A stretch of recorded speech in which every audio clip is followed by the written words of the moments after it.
Most people think the 75 Hard Challenge is about discipline, fitness, or mental toughness. They see the rules, the structure, the daily tasks, and they assume it's just another extreme self-improvement challenge.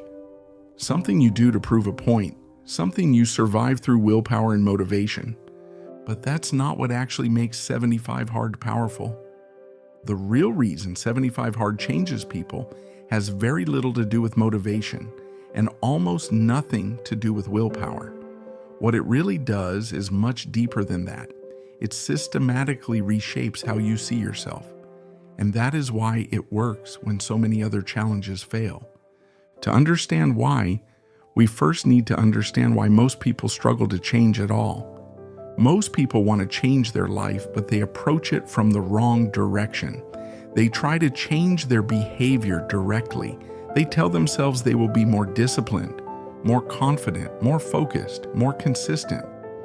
But behavior doesn't exist in isolation. Behavior is an expression of identity. Your brain is constantly answering one question, often without you realizing it.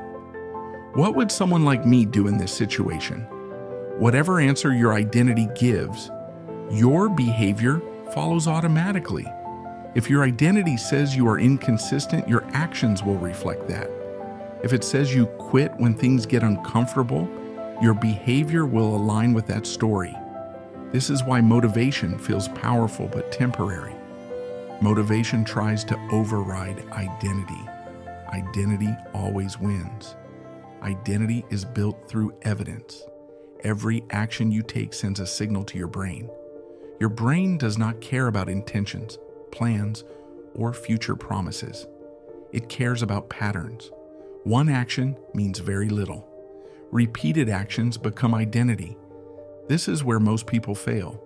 They aim too big, miss a day, break the streak, and immediately interpret that failure as proof of who they are.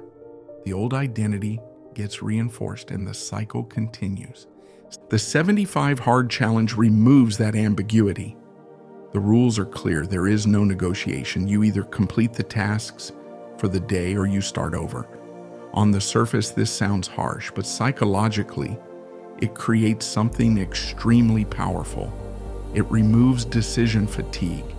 There is no daily debate about whether you will act. That question has already been answered.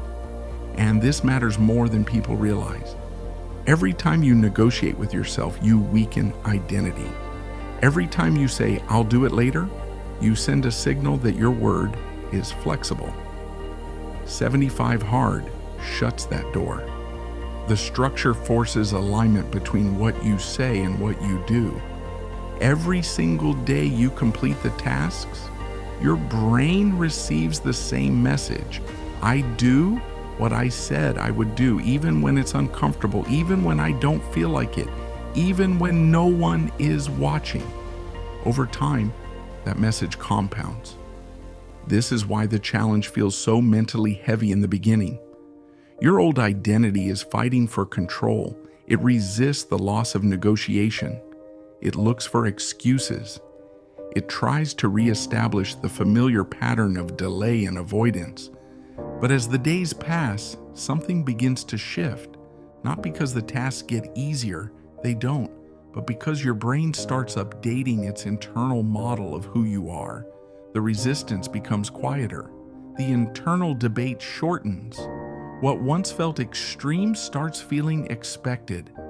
This is the moment identity begins to change. Around the middle of the challenge, many people report the same experience. The tasks no longer feel dramatic. They are not exciting, but they are also not overwhelming. They feel normal.